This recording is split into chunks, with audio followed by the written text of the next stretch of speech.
এই সরকার বলছে আমরা যদি ক্ষমতায় ধারাবাহিকভাবে না থাকতে পারতাম তাহলে দেশকে আমরা এগিয়ে নিয়ে যেতে পারতাম না, কিন্তু দেশ আজকে কোথায় এগিয়ে গেল? একের পর এক নিত্য পণ্যের দাম বেড়েই চলেছে। সরকার কোনোভাবেই এই নিত্য পণ্যের দাম কমাতে পারছে না।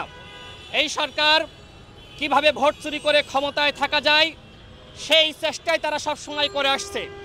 আমরা 14 সালে দেখেছি, তখন এই সরকার বলেছিল জনগণকে আমরা ভালো রাখব, আমরা একটি নিয়ম রক্ষার নির্বাচন করছি।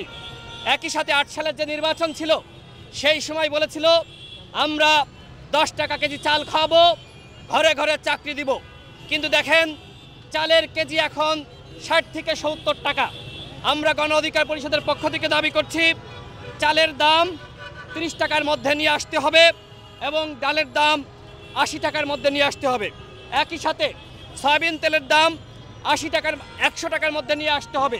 আজকে জনগণ আপনারা দেখেছেন, আমরা মানুষের কাছে গিয়েছি, সাধারণ মানুষ স্বতঃস্ফূর্তভাবে আমাদের এই কর্মসূচির প্রতি তারা সংহতি জ্ঞাপন করছে। আজকে সাংবাদিক থেকে শুরু করে আজকে যারা সরকারি চাকরি করে, প্রাইভেট সেক্টরে চাকরি করে, আজকে কোনো পেশার মানুষ ভালো নাই। এই সরকার 4 বার যেভাবে ক্ষমতায় রয়েছে, এই সরকার বলছে আমরা যদি ক্ষমতায় ধারাবাহিকভাবে না থাকতে পারতাম তাহলে দেশকে আমরা এগিয়ে নিয়ে যেতে পারতাম না, কিন্তু দেশ আজকে কোথায় এগিয়ে গেল? আজকে বাংলাদেশ পিছিয়ে গিয়েছে। এই পিছিয়ে যাওয়া বাংলাদেশকে গণ অধিকার পরিষদ এগিয়ে নিয়ে যাওয়ার জন্য রাজপথে নেমেছে। আগামী 8 তারিখে 8 মার্চ আমরা পুরানা পল্টন বিজয়নগর পানির ট্যাঙ্কির সামনে বিকাল 3টার সময় সমাবেশ করব। সেই সমাবেশে সাধারণ মানুষকে স্বতঃস্ফূর্তভাবে আমরা অংশগ্রহণ করার আহ্বান জানাচ্ছি।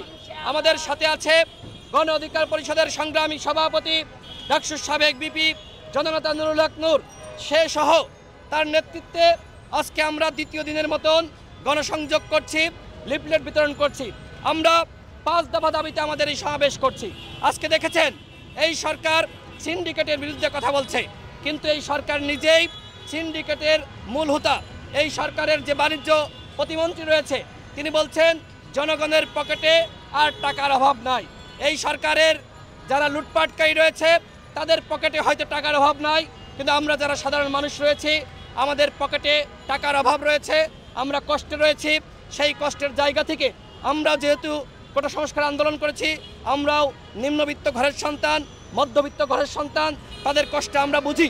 যে কারণে এটি কোনো রাজনৈতিক সরকার পতনের দাবি না, আমরা অত্যন্ত জনসম্পৃক্ত দাবি নিয়ে রাজপথে নেমেছি। সাধারণ জনগণের প্রতি আমাদের আহ্বান থাকবে আমাদের সাথে আপনারা রাজপথে নামুন।